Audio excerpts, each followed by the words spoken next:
Good evening, dear subscribers. Welcome once again to your channel of mysteries and legends. If you're new here, I invite you to subscribe and turn on notifications because the stories we share here are not for the faint of heart. Tonight, I have something extraordinary for you. A story that will make you question everything you think you know about the forests of Mexico. Have you heard of the Chanques? These are not your typical forest spirits. The Chanques are ancient guardians of nature, small creatures no taller than a child, with wrinkled faces like old men and mischievous eyes that gleam with ancient knowledge. They are the protectors of the jungle, the keepers of sacred places, and they do not take kindly to intruders. Legend says that if you disrespect their forest, if you take without asking, if you enter their domain without permission, the Chanques will make you pay. They steal your shadow, your soul, your very essence. They make you lose your way, wandering in circles for hours, days, even forever. Some who encounter them go mad. Others simply disappear. But there are ways to appease them, ways to earn their mercy. The story I'm going to tell you tonight happened in 1916 during the Mexican Revolution. It was told by a former soldier named Esteban Morales, who recounted his experience to a local priest just days before his death in 1958. This is the story of how Esteban got lost in the jungle and how the Chanques decided his fate. It was March of 1916. The revolution had turned brother against brother, and the jungles of Veracruz had become a battlefield where both federales and revolutionaries hid, hunted, and died. Esteban Morales was 22 years old, a soldier in Zapata's army. He wasn't fighting for glory or land, he was fighting to survive. His unit had been ambushed near the town of Catemaco, and most of his companions had been killed or captured. Esteban managed to escape into the thick jungle, wounded and alone. He had a bullet graze on his left arm, his uniform was torn, and he had lost his rifle during the chaos. All he had was a machete, a small canteen of water, and a leather pouch his mother had given him before he left for war. "Never open this unless you're truly lost, mijo," she had told him. "Inside is tobacco, copal resin, and a prayer. The spirits of the forest respect offerings." Esteban laughed at the time. He didn't believe in old superstitions. But that was about to change. The jungle was thick, almost impenetrable.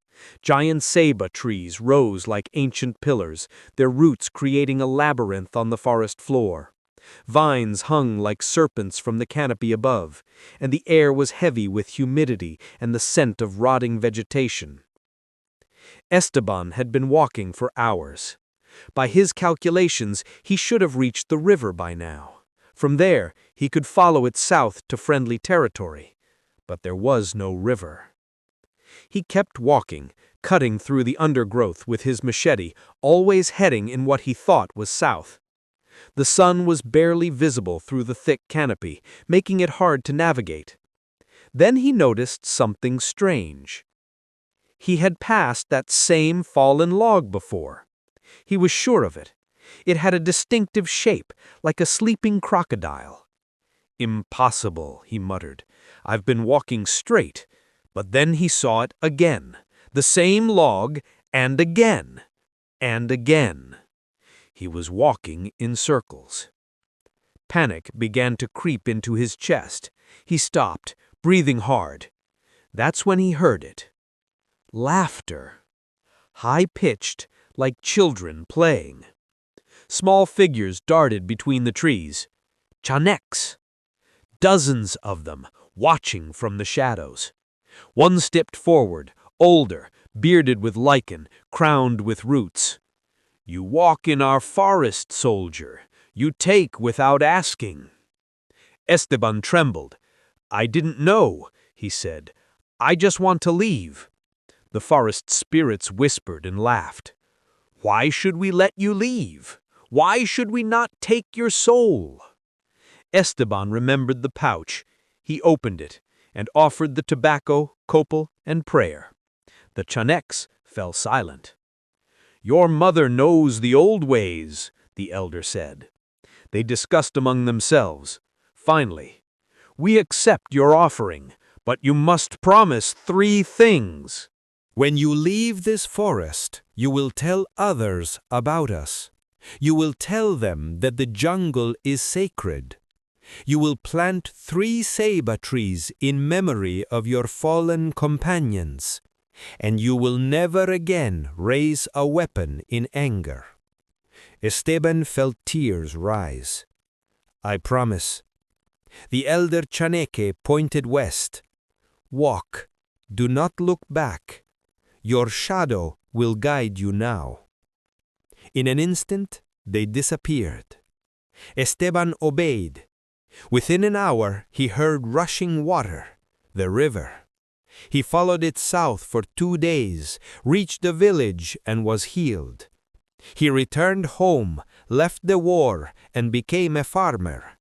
He planted 3 ceiba trees, tall and strong, and spent the rest of his life honoring the promise he made. When he died in 1958, he was buried beneath those same trees. This story reminds us that the Chanques represent ancient wisdom, the understanding that humans are guests on this earth, not owners. Esteban was lost physically and spiritually, but the forest forced him to remember. The Chanques don't punish humanity, they punish disrespect. But when shown humility, they show mercy. Perhaps they're still out there, watching, waiting for us to remember the old ways. And so, dear subscribers, this has been tonight's story. The true testimony of Esteban Morales and his encounter with the Chanques of Veracruz. If this story moved you, leave a comment. Tell me, do you believe in the guardians of the forest? Have you ever felt watched in the wilderness? Don't forget to like, subscribe, and share with those who appreciate the mysteries of our world. See you in the next video, if the forest allows it. Until soon, and remember, to respect the sacred places.